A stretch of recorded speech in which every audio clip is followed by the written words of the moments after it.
Hello, this is Ellen. Marley doesn't know I'm here. We had talked about recording a different episode or using some old footage to make an episode today, and I am unilaterally overruling that because something has come up and because I have something very exciting to show you if you're watching on YouTube or Spotify, wink wink. Or you can always go and look if you are listening only right now. Don't stop your car to look at the screen. But I have something very exciting. It's Marley's book. It's out in the wild. You can buy it. It was launched last week at Sea Otter on April 15th. And I have to say, it is a delight. It is kid approved. My kid has already read it. My kid has already read it. I just casually set it on our table in the kitchen where we eat breakfast. And he saw it and immediately wanted to read it. So he was very curious, loved the characters. He loved what it had to say, especially because we are a pro ice cream family. And there is a whole page dedicated to getting ice cream. Not to give too much away, because I do hope that you buy it and go read it. But I just wanted to show you some of the sweet illustrations. Can you see? I don't even know if I'm allowed to be doing this. So Marley will have to tell me. But then there was one other thing I want to show you. Look, sweet Daisy May made a little appearance. That's one of my favorite pages. But the other thing, it introduces a lot of stuff that I can talk to my kid about beyond just it being biking. There's a theme on persevering. There's a little bit to do with doing what brings you joy. There's friendship. There's camaraderie. There's compromise.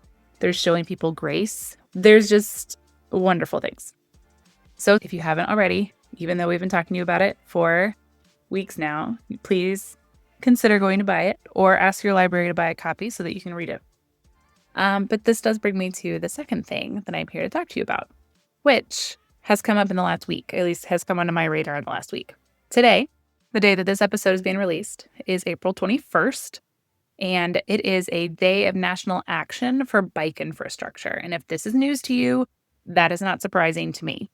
What's going on is that the League of American Cyclists and the Washington Area Bike Association are organizing cyclists across the country today in response to threats that the federal government is going to remove a bike lane from 15th Street in Washington, D.C.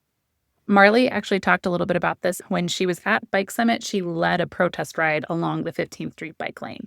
This bike lane is used by thousands of cyclists, and they have the numbers behind how much safer it makes the roads. In fact, it's improved safety by reducing all roadway crashes by 46%.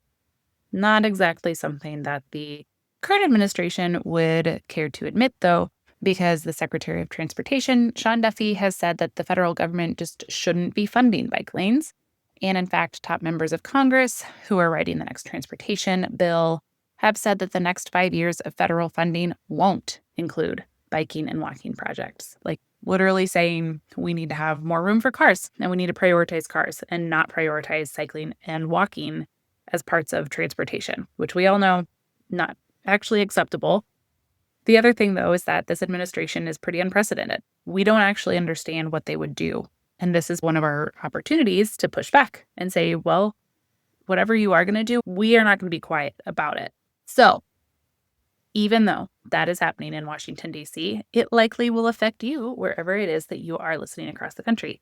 Lots of infrastructure projects in some way or some form are funded by the federal government, whether that's through the transportation department, whether that is through other grants for safer communities, if it's a grant that was awarded to your state that then trickled down into your city. There's lots of ways that this is all intertwined, and it's proven that safe infrastructure is safe for every road user, not just the cyclists and not just the pedestrians. So we're really in the industry seeing this as a canary in a coal mine.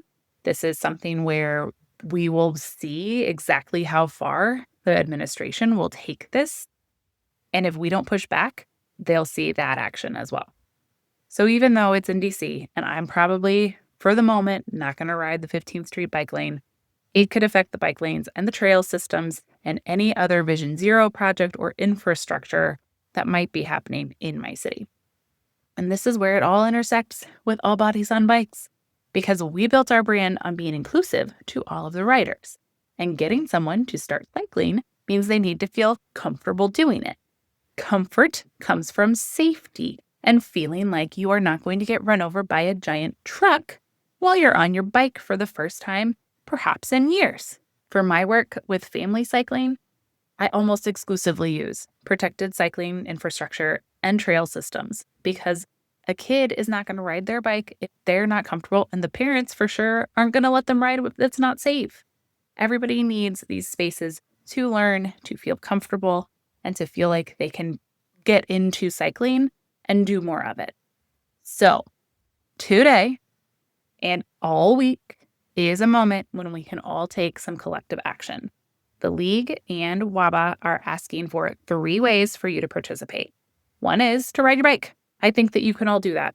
Join a local group ride that you've been meaning to get into, so check them out or just go cruise your favorite trail. And then you can do number 2, which is post on social media. Use the hashtag America's Bike Lane and Bike Lanes Save Lives and tag Bike League, WABA, and us, All Bodies on Bikes. And then the third one, which you might feel tired of doing if you are doing lots of civic engagement right now. And if you're paying attention at all in the world, there's a lot to be writing your congressperson about. But Bike League has a form up on their website that makes it very simple for you to customize a message and let them know that you think that the 15th Street bike lane should stay and that they should support local infrastructure too.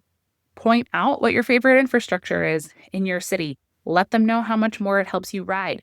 Give them a story that they can hang on to when this comes up in Congress again. So that is what I had to say today. There is one thing I wanted to end on. There's one final page. It's not the exact last page, but it is the page that sums all of this up. So I'm going to read it. And Marley, I'm really sorry if I'm giving it all away. But at the end of the book is about Maisie and her sister Zoe. Maisie is a slow rider and Zoe is a fast rider. As we rode, Zoe said to me, "Maisie, you're the best bike rider I know." "Why?" I asked. "Because I go so slow?" "No," she said. "It's because you make room for everyone." Make sure that Congress understands that everyone should be welcome in the bike lane and on the roads. Thanks for listening. We'll see you, me and Marley both, along with our special guest, Sam Balto from Bike Bus World, next week. Bye.